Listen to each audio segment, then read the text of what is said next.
Everyone, नमस्कार। Welcome back again to MA5। मैं आपका एजुकेटर, आपका दोस्त, दिल से स्वागत करता हूं हमारे MA5 चैनल पे। दोस्तों, जैसा कि आप सभी लोग जानते हैं कि मैं जितने भी वीडियोस बनाता हूं वो सारे के सारे करियर अपॉर्चुनिटीज से रिलेटेड होते हैं। तो आज का उसी पैटर्न पे बेस करते हुए मैं आपके सामने एक करियर अपॉर्चुनिटी का वीडियो लेकर आया हूं जिसका नाम है बैचलर ऑफ लॉ। दोस्तों, जी हाँ, जिसे हम LLB भी कहते हैं। LLB आपने बहुत बार सुना होगा, लॉयर का प्रोफेशन है ये। तो उस प्रोफेशन के बारे में आज हम बात करेंगे, इसके कोर्सेज एंड एलिजिबिलिटी के बारे में, इसका एडमिशन प्रोसेस किस तरह से होता है, क्या क्या एंट्रेंस एग्ज़ाम्स होते हैं, कौन से टॉप कॉलेजेस में आप अपनी पढ़ाई को कंटिन्यू कर सकते हैं, and last but not the least इसके सैलरी के बारे में हम बताएंगे दोस्तों, इसके जॉब्स एंड करियर के बारे में भी। तो चलिए शुरू करते हैं। शुरू करने से पहले एक छोटा सा अपडेट मैं आपको देना चाहता हूँ कि आप हमारे चैनल को प्लीज़ लाइक, शेयर और सब्सक्राइब कर दीजिएगा और नोटिफिकेशन बेल आइकॉन भी ऑन कर लीजिए, ताकि जितने भी इंपॉर्टेंट वीडियोस है मेरे द्वारा, अभिषेक जी के द्वारा, विकास जी के द्वारा, वो टाइम टू टाइम आपको अपडेट मिलते रहेंगे दोस्तों। तो चलिए शुरू करते हैं विद द बेसिक डेफिनेशन। देखिए, बैचलर ऑफ लॉ को ऑब्वियसली एज ए LLB की तरह ही सारे लोग जानते हैं।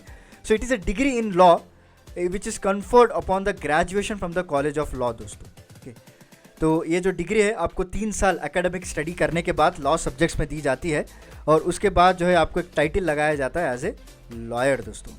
जी हाँ, लॉट्स ऑफ हार्ड वर्क और डेडिकेशन तो चाहिए टू बिकम ए सक्सेसफुल। तो रही बात इसके कोर्सेस एंड ड्यूरेशंस की बात करें दोस्तों, देखिए यहाँ पे 2 टाइप्स ऑफ लीगल कोर्सेस होते हैं जो कि 2 फॉर्मेट में इसको डिज़ाइन किया गया है। एक आके आपको ग्रेजुएट कैंडिडेट्स के लिए और दूसरा जो है अंडर ग्रेजुएट के लिए दोस्तों। जी हाँ, अगर आप ग्रेजुएट कैंडिडेट हैं, ओके, अगर आप ऑलरेडी ग्रेजुएट हैं, अगर आप 3 साल का अगेन LLB करना चाहते हैं, तो यहाँ पे आपको थोड़ा बहुत एलिजिबिलिटी क्राइटेरिया रखा गया है दोस्तों कि आपको जो है 3 इयर्स का बैचलर डिग्री होना चाहिए, कोई भी स्ट्रीम में चलेगा, एंड मिनिमम आपको 45% मार्क्स वहाँ पे सिक्योर करना पड़ेगा दोस्तों।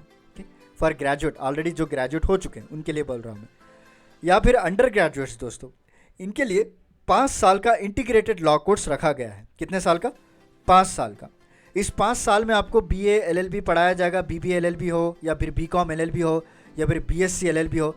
तो ये इंटीग्रेटेड मिला के दोनों को आपको 5 साल में डिग्री पढ़ाई जाएगी और इस 5 साल के लिए आपको एलिजिबिलिटी रहना चाहिए 10+2 में आपको मिनिमम 50% मार्क्स आपको आने चाहिए दोस्तों। समझ गए?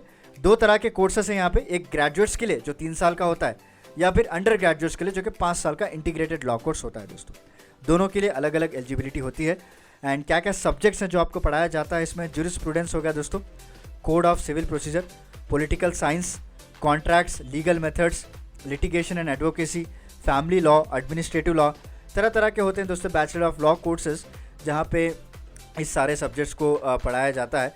एंड रही बात अभी एडमिशन्स की, जी हाँ, देखिए इन कोर्सेज में अगर आपको एडमिशन लेना है तो इसमें इस जो एग्ज़ाम होता है वो सेपरेटली होता है दोस्तों, जिसका नाम क्लैट हम कहते हैं, कॉमन लॉ एडमिशन टेस्ट जिसे कहा जाता है। ठीक है, NLU Delhi conduct is own entrance test. कई तरह के ऐसे यूनिवर्सिटीज़ हैं जो आपके खुद के एंट्रेंस एग्ज़ाम्स को कंडक्ट करवाया जाता है दोस्तों। कई सारे ऐसे लॉ स्कूल्स हैं जो टाइम टू टाइम ऑफर करते हैं। और दूसरे लॉ एंट्रेंस एग्ज़ाम्स की बात करें तो AP लॉ सेट हो गया जो रेस्पेक्ट टू स्टेट के हैं, TS लॉ सेट हो गया, MH CET लॉ हो गया, okay, IPU CET law entrance exam. तरह तरह के एंट्रेंस एग्ज़ाम्स हैं जहाँ पे आप एग्ज़ाम जो है मेरिट लिस्ट मिलाकर अच्छे कॉलेजेस में अपने करियर को आगे बढ़ा सकते हैं। टॉप कॉलेजेस की बात करें तो national law school of India university जो कि बेंगलुरु में है, गवर्नमेंट लॉ कॉलेज मुंबई में है, अलीगढ़ मुस्लिम यूनिवर्सिटी अलीगढ़ में है दोस्तों, और Indian law school society college जो है पुणे में है। एंड रही बात इसकी जॉब्स एंड करियर्स की बात करें, प्लेंटी ऑफ अपॉर्चुनिटीज़ आपको देखने को मिलेंगे with both public and private sector दोस्तों, क्योंकि central and state government jobs तो ऑलरेडी अवेलेबल है लॉयर्स के लिए। कई तरह के लॉयर्स जो है एज ए लीगल एडवाइज़र काम करते हैं और कई तरह जो है एज ए लीगल काउंसलर भी काम करते हैं for firms, organisation etcetera, and they can work in legal cells of private and public sector companies, state bar council, consulting firm, Indian and foreign law firms, multinational companies etcetera वहाँ पे आपको देखने को मिलता है दोस्तों। एंड जॉब प्रोफाइल्स की बात करें तो पब्लिक प्रोसिक्यूटर हो गया, लीगल एडवाइज़र हो गया दोस्तों, legal expert, attorney general, advocate, law reporter, magistrate, ये तरह तरह के जॉब प्रोफाइल्स हैं जहाँ पे आप अपने करियर को आगे बढ़ा सकते हैं, उसमें काम कर सकते हैं दोस्तों। एंड सैलरी की बात करें, देखिए यहाँ पे सैलरी जो है बहुत ही डिफरेंट होती है। कई तरह की सैलरी जो है क्लाइंट्स पे भी डिपेंड होता है, आपके केसेस पे भी डिपेंड होता है दोस्तों। ओके, वैसे तो लीगल प्रोफेशन ये जो होता है ना, एक हाईली पेड प्रोफेशन होता है, राइट, जहाँ पे आपको नेम फेम से भी कमाते हैं लोग, एक्सपीरियंस से कमाते हैं, जॉब प्रोफाइल से भी कमाते हैं। But as a legal counsel या लीगल एडवाइज़र और बैचलर ऑफ लॉ डिग्री अगर आपके पास है, अगर आप कोई प्राइवेट ऑर्गेनाइजेशन में काम कर रहे हैं, तो यहाँ पे आपको मिनिमम 15 to 20,000 पर मंथ मिलेगा। जैसे ही आपको एक्सपीरियंस बढ़ता जाएगा दोस्तों, उसी तरह सैलरी भी बढ़ती जाएगी।